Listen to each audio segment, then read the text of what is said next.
Mais bonjour tout le monde, bienvenue dans ce premier balado de Parler pour parler. On va parler du code de vie aujourd'hui, je suis très bien entourée. Code de vie qui est un sujet éminemment important et un sujet d'actualité. On en a beaucoup entendu parler, on en entend encore beaucoup parler de par le projet de règlement. Le règlement final s'en vient, puis aussi projet de loi 94 aussi, on parle beaucoup du code de vie. Avant ça, moi, je dois dire, j'ai pas d'enfant. Donc, a fortiori, j'ai pas d'enfant dans le système. Je sais pas comment ça se passe d'un point de vue pratico-pratique. Moi, tout ce que je connais, c'est la loi sur l'instruction publique et l'article 76. Puis, j'aimerais ça vous entendre. Vous êtes des parents engagés. On a Nicolas, Lorraine et Christian. Puis, tous trois parents engagés. On a même Lorraine qui a porté les deux chapeaux, si je ne me trompe pas. Lorraine qui a également siégé sur un conseil d'établissement à titre de direction d'école. J'aimerais ça vous entendre sur le code de vie. Comment ça se passe de manière pratico-pratique en ce moment, selon la loi sur l'instruction publique, il est approuvé. Comment ça se passe en rencontre de conseil d'établissement sur le code de vie? Est-ce que vous discutez? Est-ce qu'on arrive avec une proposition toute faite? C'est quoi la démarche, là? J'aimerais ça vous entendre. Premièrement, quand ça arrive au conseil d'établissement, c'est parce qu'il y a une démarche qui a été entreprise avant. Donc, il y a probablement, on a fait état de situation. Quels sont les enfants qui sont dans cette école-là? C'est quoi les problématiques? On a fait des consultations auprès du personnel. On a fait des consultations auprès des enfants aussi. Parce que les enfants, c'est eux autres qui vivent dans l'école. Donc, je te dirais que quand ça arrive au conseil d'établissement, il faudrait qu'il y ait eu une démarche avant. Et même si on en avait un code de vie l'année d'avant, il faut l'évaluer, notre code de vie, parce qu'il y a peut-être des problématiques qu'on avait, qu'on n'a plus. Donc, c'est quelque chose qui change au fil des ans. Et souvent, on tend à garder le même code de vie. On ne fait pas d'évaluation de notre code de vie. Puis là, à titre de parents qui ont siégé et qui siègent encore sur le conseil d'établissement, c'est quoi la discussion quand vient le moment, quand vient le point du code de vie?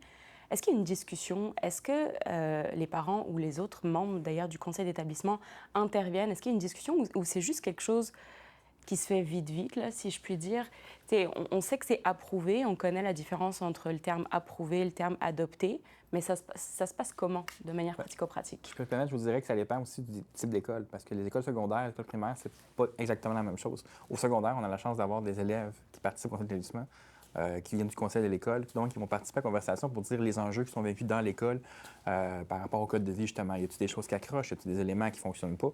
Donc, ça permet justement de voir qu'est-ce qu'il faut mettre à jour dans le code de vie par rapport à ce qui est vécu à l'école. Au primaire, il n'y a pas d'élèves autour du conseil d'établissement, mais ça fait en sorte quand même qu'on peut consulter les élèves, on peut voir à l'école qu'est-ce qui se passe, qu'est-ce qui est vécu. Puis souvent aussi, ce qui est bien, c'est d'essayer de voir avec les autres parents, à titre de membre du conseil d'établissement, avec les parents de l'école, qu'est-ce que vous savez de l'école ou avec les enseignants, qu'est-ce que vous savez de l'école qui peut-être pourrait être amélioré par rapport au code de vie. Fait que c'est vraiment un processus, comme Lorraine a dit tout à l'heure, de discussion, d'échange, de réflexion, pour s'assurer qu'au final, ce qui est mis en place, c'est pas quelque chose que les élèves ou les parents ou l'équipe école n'est pas conscient d'où ça vient puis pourquoi que c'est là. Il faut vraiment comprendre c'est quoi l'impact que ça a puis qu'est-ce que ça fait là, dans le fond. C'est très important d'en discuter, pas justement l'approuver à chaque fois en disant « OK, bon, c'est le même que l'année passée ». Il faut prendre le temps de le lire, de réfléchir. Puis aussi, il faut comprendre que ça peut arriver des fois dans une école « OK, bien aujourd'hui, on approuve le code de vie ».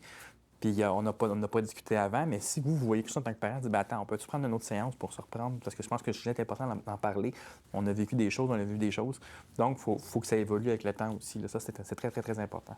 Donc, il y a quand même une discussion là, Oui, de votre expérience. C'est important d'avoir un consensus pour le code de vie. Parce qu'il faut s'assurer que tous les partenaires autour de la table, que ce soit, si c'est possible, des élèves, professeurs, parents, même personnes autour de l'école, soient conscients d'où on veut aller. Il y a un certain rapport, faire un peu un parallèle à ce que Lorraine disait, dire le rapport d'acte de violence. Quand on regarde ce qui s'est passé dans l'école, c'est important de savoir qu'est-ce qu'on veut prévenir. Puis le code de vie permet justement de pouvoir aller de l'avant de ce côté-là, dire « OK, il y a telle situation qu'on veut prévenir, donc on va l'insérer au code de vie pour pouvoir aider la bonne marche là, dans l'école. » Tu as dit quelque chose d'important, là, parce que vous avez parlé de discussion. Ouais. Mais quand tu fais ton ordre du jour au conseil d'établissement, c'est toujours quand tu veux faire voter, c'est toujours important qu'il y ait un point d'information, un point de discussion et on vote après. On vote pas un code de vie, puis on vote n'importe quoi de ce qu'on va, le point qu'on va apporter au conseil d'établissement, il faut toujours qu'il y ait une escalade là, au niveau là, d'information, de discussion et voter. On ne vote pas le même soir un point. Quand on n'a pas eu d'information avant, il n'y a pas eu de discussion avant. C'est la pire chose à faire, là. Donc, ça, c'est important quand tu sièges au conseil d'établissement avant de voter, d'avoir la bonne information. Et ça inclut aussi là, le code de vie. Là. Absolument. Je pense aussi que c'est une responsabilité collective. Là. On parle d'un document qui résume du savoir-être, du savoir-vivre. Donc, c'est important que tout le monde soit à la même place puis que toutes les opinions puissent être considérées là, avant d'approuver un document. Puis justement, je parle du terme « approuver ». Là, il y a des discussions en ce moment, approuver, adopter. Je le disais, la Fédération a fait des représentations en ce sens-là pour que le code de vie soit adopté par le conseil d'établissement, ce qui n'est pas tout à fait la même chose. C'est quoi votre perception par rapport à ça? Est-ce que vous pensez que ça amènerait davantage de participation? Comment vous percevez ça de votre expérience? En fait, je voulais juste dire, juste pour ceux peut-être qui ne sauraient pas, dans le fond, approuver et adopter, c'est quoi la différence? Là? Approuver, c'est on présente un document, on peut juste dire oui ou non. Ouais. Adopter, c'est on peut, en cours de séance de conseil d'établissement, le modifier, dire non, tel règlement, on le change live durant le conseil d'établissement avec des amendements puis tout ça. Donc ça, c'est vraiment une nuance qu'il faut comprendre avant tout pour expliquer pourquoi on parle d'adopter plutôt qu'approuver en ce moment. Parce que nous, dans le fond, en tant que parents, moi, ce que j'aimerais voir, c'est ça, justement, d'avoir la capacité en tant que conseil d'établissement de dire, bien là, écoutez, on va en parler ce soir, c'est la place pour modifier des choses. C'est sûr qu'idéalement, comme Lorraine disait, il faut le faire avant. Faut pas commencer durant la séance par en parler pendant 3 heures, à moins de l'avoir prévu. Là. Ça peut déraper assez rapidement sinon. Mais au final, là, idéalement, dans un monde idéal, adopter, approuver, ça ne devrait pas être différent, mais comme on veut une discussion, puis des fois, c'est important que la meilleure place pour discuter, si c'est qu'on est d'établissement, bien, adopter, ça donne plus de flexibilité à ce niveau-là. Puis je pense que ça serait une meilleure chose pour tout le monde que ce soit adopté plutôt qu'approuvé. C'est ça. Adopter serait nettement facilitant pour le conseil en lui-même de dire on a le document, on aimerait désirer le modifier séance tenante, ce qui serait possible, et l'approuver la même séance, et non pas dire « je suis pas d'accord, il faut que la direction retourne de son côté, refasse des modifications, représente, et ensuite représente aussi ». Donc, ça serait facilitant pour le parcours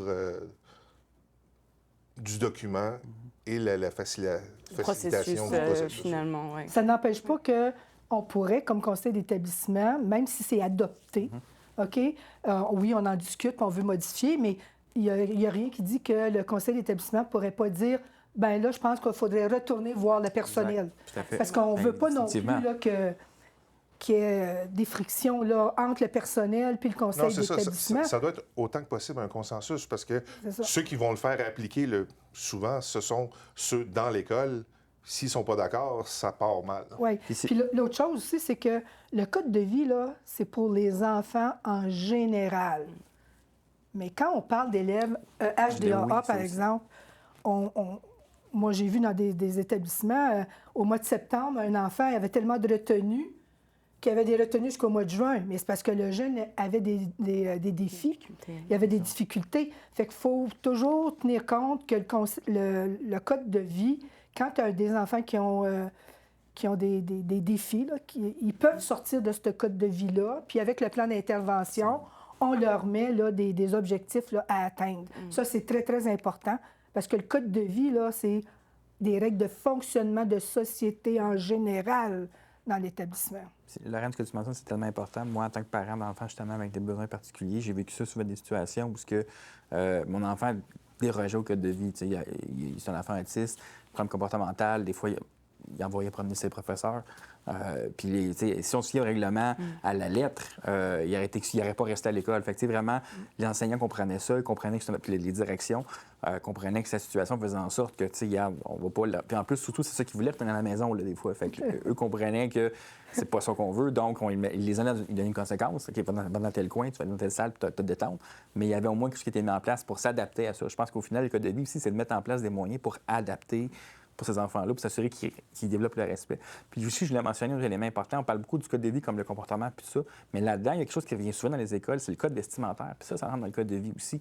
Puis de plus en plus, on voit des écoles qui veulent mettre en place des codes vestimentaires. Puis ça, c'est des éléments que souvent les gens oublient que, bien justement, ça rentre dans le code de vie. Et les parents ont un mot à dire là-dessus. Absolument. Fait que c'est souvent c'est des bons sujets, avec, comme tu parlais tout à l'heure, Christian, là. l'école va l'appliquer par la suite. Fait que s'il n'y a pas de consensus par rapport au code vestimentaire, c'est difficile après ça de dire, OK, ben, un T-shirt, c'est quoi? Un chandail, est-ce que c'est quelle couleur, telle chose? Est-ce qu'avec, qu'est-ce qui est correct, qu'est-ce qui n'est pas correct? Fait que vraiment, là, tout ça, là, c'est des éléments que c'est important d'avoir le consensus avec l'équipe école pour être sûr qu'on soit tout à la même longueur d'onde. Puis ce que j'entends, c'est que ça doit être un outil, un réel outil, mais ça ne doit pas être un carcan rigide. Là, C'est pas une fin en soi. C'est ça. Il faut quand même qu'on y aller avec le gros bon sens. Exactement. Je regarde je suis représentant dans une école secondaire. Depuis 2 ans, on est allé vers une approche de code de vie plus positive. C'est-à-dire, on a enlevé tout ce qui était, pas restriction, Conséquences. mais tout ce qui était conséquences pour justement adapter. C'est pas parce qu'un élève fait une situation que la même conséquence est la même pour chaque. Donc, on a enlevé tout ce qui était négatif, puis tout c'est je serai courtois avec mes pairs, je serai courtois. Vous l'avez mis positivement. C'est du positif et non pas juste du négatif pour juste abaisser la personne. Donc, le code de vie se doit d'être vivant, puis ça aide aussi, justement, pour l'harmonie de l'école, que si, déjà en partant, tu es plus positif, normalement, les conséquences, tu n'as pas besoin de les suivre parce que, justement, tu n'es pas pris là, dans ce carcan-là. Ben, c'est vraiment, là, tu m'ôtes les mots de la bouche parce que ça faisait partie des vraiment de la dernière intervention que je voulais vous lancer. On voit souvent le code de vie comme quelque chose, bon, les règles à respecter, et puis la conséquence, la sanction, la gradation des sanctions. Mais ça peut-tu aussi, avez-vous des exemples où ça peut-tu aussi être des comportements positifs, des conséquences positives? Avoir une twist, là, si vous me permettez l'expression, du code de vie pour que ça soit quelque chose de positif. Est-ce que vous avez des exemples de ça ou est-ce que c'est des choses que vous avez vous-même dans votre expérience de parent engagé inclus dans les codes de vie? Est-ce que ça pourrait faire partie des discussions? Bien, à mon école primaire, en fait, ils ont mis en place un système de prix wow, si on veut, que les jeunes sont, dans le fond, il faut qu'ils apprennent à dire bonjour le matin, bonjour monsieur le directeur, bonjour madame l'enseignante. Puis avec ça, ils ont des petits coupons qu'ils gagnent, puis qu'ils peuvent mettre leur nom dans un grand bocal, puis ils font un tirage par semaine par rapport à ça. Fait que vraiment, il y a des choses positives qui vont être mises en place pour encourager les bons comportements, comme tu mentionnes, là, faire en sorte que justement, des petites choses niaiseuses comme bonjour, bonne journée, les jeunes apprennent à développer ces habitudes plutôt que juste faire salut. Fait que, tu sais, vraiment, là, il y a des moyens de développer de la courtoisie, là. Mais c'est sûr que, tu sais, avec le code de vie aussi, il va se retrouver bientôt le vouvoiement. Ça, j'ai hâte de voir comment ça va être mis en place parce que les plus jeunes, ça va peut-être être plus difficile, justement, à comprendre ces concepts-là.